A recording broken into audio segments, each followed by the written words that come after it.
You can't be what you can't see. Let me unpack that for you. Over a decade ago, I was invited to an invitation-only Christmas party by a gentleman I knew named Montague. And yes, that was his real name. The party was held at a luxury jewelry store by an incredibly wealthy couple in the River Oaks district. If you know anything about Houston, River Oaks is the undisputed crown jewel of wealth. It is the wealthiest community in the city. The median net worth in that community easily exceeds $5 million.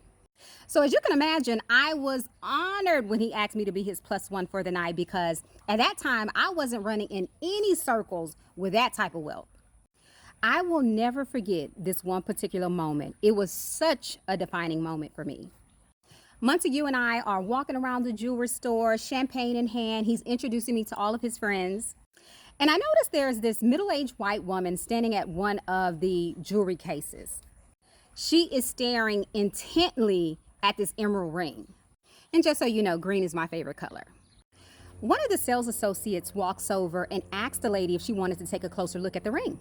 So he unlocks the case, he hands her the ring, she puts it on, and she puts her hand up into the light. And when I tell you guys, this ring was massive. About a minute or two later, the sales associate comes back by and asks her, "Ma'am, would you like me to wrap that up for you?" She smiled and said no. Then she casually reaches into her Hermes bag and pulled out her American Express Centurion card, aka the Black Card.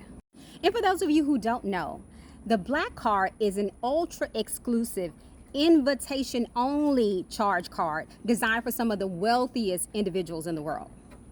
It's literally handcrafted from anodized titanium. You can't apply for this card. You have to be invited to access this card. The sales associate returns with a little ring box and the receipt, and I was close enough to see that receipt. That emerald ring was $300,000. She never asked what the price was, and she didn't flinch when she saw that receipt.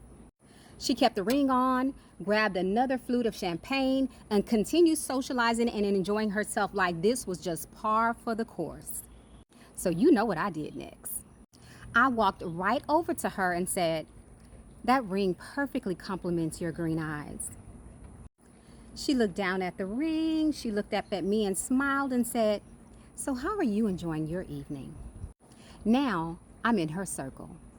That moment taught me a very valuable lesson. In a commonwealth, wealth is common. That moment showed me that that level of wealth was possible for me simply because I was in proximity.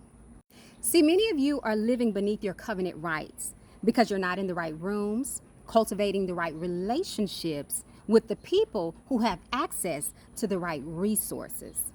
In Ephesians 2:12, Paul is writing to the Gentiles, and he reminds them, "At that time, you were without Christ, excluded from the commonwealth of Israel, and foreigners to the covenants of promise, without hope and without God in the world." Paul is essentially reminding them what life looked like before the covenant.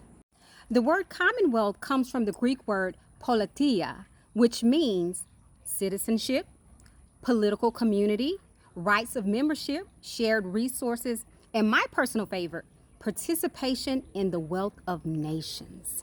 That means as a kingdom citizen, as an heir of God and joint heirs with Christ Jesus, you are legally entitled to the wealth of that nation, to inheritance, to ownership, to stewardship, to access. A commonwealth is a system where people benefit because they belong. It means I may not personally own every asset, but because I belong, I benefit. I may not own the military, but because I belong, I receive protection. I may not own every resource, but because I belong, I gain access. Before Christ, you were an alien. Aliens are alienated from the commonwealth. You were an outsider, isolated, disconnected, estranged. You existed, but you had no legal access. You had life, but not inheritance. You were around the promises, but you couldn't participate in them.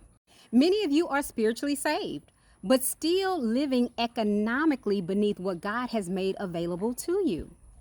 Salvation is not merely about escaping hell. It's also about the restoration of citizenship.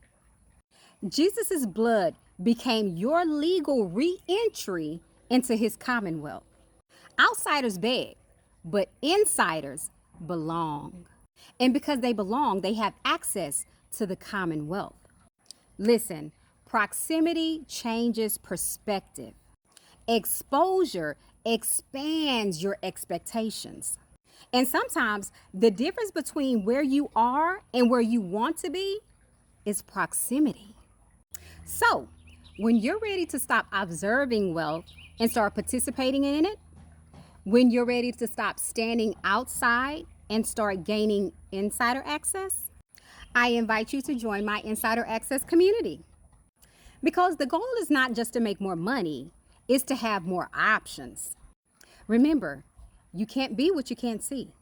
And the best way to see is to get into proximity.